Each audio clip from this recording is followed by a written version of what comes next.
Shri Ganapati Sharada Gurubhyo Namaha Ramaya Ramabhadraya Ramachandraya Vedase Raghunathaya Nathaya Sitaya Pataye Namaha. Welcome to all for this session on Ramayana to chapter 39, in which we see Vali, the king of Kishkindha, hangs Ravana on his girdle. Released by Arjuna, Ravana, the lord of the Rakshasas, unwearingly ranged the earth, and whenever he heard of any who was possessed of extraordinary strength, whether man or Titan, in his arrogance he sought him out in order to provoke him to combat. One day he came to the city of Kishkindha and challenged King Vali of Golden Diadem. There he found the kinsfolk of that monkey only, Tara, her father Sushena, and the Lord Sugriva, who answered that belligerent one who had just come, saying, O king of the Rakshasas, Vali, who would have accepted your challenge, is not here. What other Plavangama is able to meet you in combat? Vali has gone to the four oceans to perform the ceremony. O Ravana, he will soon return. Have patience a while. That heap of bones, white as conch shells, belongs to those who desire to measure their strength in combat with the Lord of the Vanaras. O Prince, even have you sucked the nectar of immortality? O Ravana, you meeting with Vali would put an end to your existence. O son of Vishravas, look upon this marvelous universe once more, for soon it will no longer be possible for you to do so, since you are in haste to die. However, go to the southern sea, where you will behold Vali, who resembles the deity of fire. Thereupon, having unveiled against Tara and the others, that Ravana of the worlds, remounted his chariot Pushpaka and drove towards the southern sea. There he beheld Vali like unto a mountain of gold, absorbed in the performance of Sandhya. Descending from the Pushpaka car, Ravana of the hue of collyrium stole upon Vali silently in order to seize him, but by chance he was observed by him who had no doubts as to his felt design, though Wally remained unmoved like a lion in the presence of a hare or Garuda before a serpent, and he was in no wise perturbed by Ravana of malevolent intent. He reflected, this is Ravana, who with malice in his soul approached in order to seize hold of me. I shall hang him on my girdle and go to the three other oceans, when then all will behold my adversary, Dashagriva, his arms and limbs and his raiment dangling, hook to my side like a snake caught by Garuda. Thinking thus, Vali remained there reciting his Vedic mantras in a low voice like unto the king of the mountains, each desiring to lay hold of the other in the pride their strength inspired in them. The sovereign of the monkeys and the lord of the Rakshasas sought to really realize their design.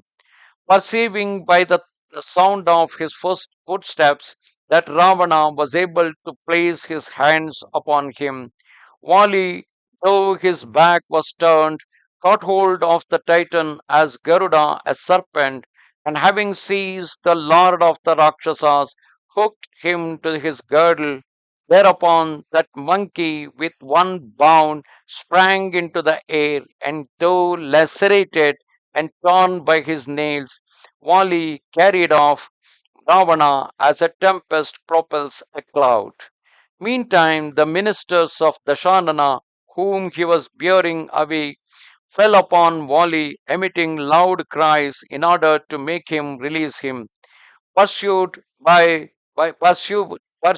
them, Wali, in his aerial course, shone like the sun that is followed by a drift of clouds in space, who those foremost of the Rakshasas, exhausted by the wind that caused their arms and thighs to shake, were stayed in their course, and those and the mountains themselves made way for Wali. How much more those who made of flesh and blood sought to survive with a speed impossible to flocks of birds that Indra among monkeys in great haste paid obeisance to all the oceans in turn, and at dusk received the homage of all winged creatures on the way, he the foremost among them. Thereafter with Ravana he finally reached the western sea. There that monkey performed the Sandhya ceremony, and having bathed, still bearing Dashanana, went to the northern sea.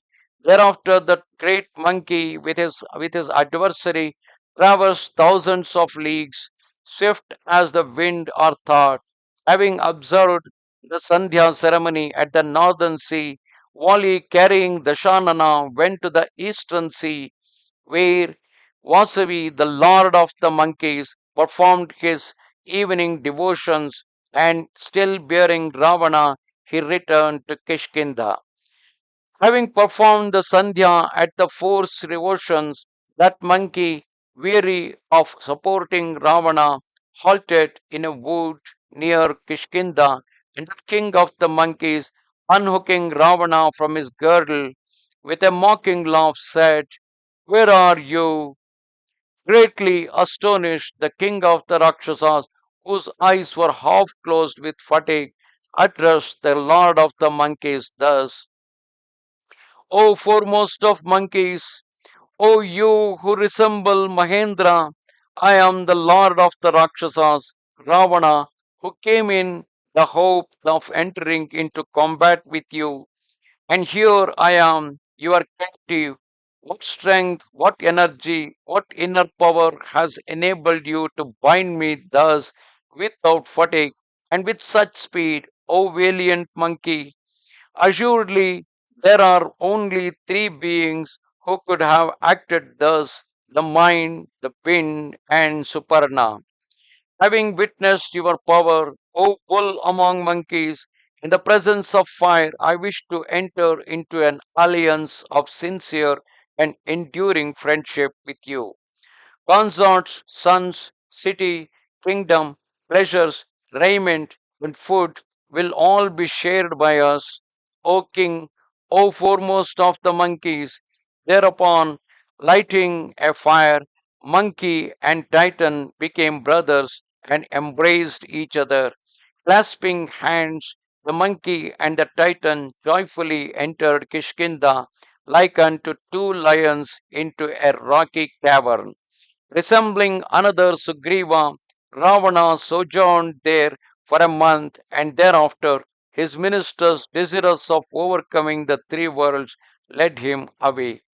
Thus did Ravana act with Vali formerly, and although humbled by him, swore to be his brother in the presence of fire. Vali's strength was unequaled. O Rama, it was immeasurable, yet you did consume him as the fire a cricket. Thus come to the end, chapter 39 of Uttara Kanda in Ramayana. Namaste Sharade Devi Kashmira Puravasini Twamaham Prarthage Nityam Vidya Danancha Dehime. Goodbye.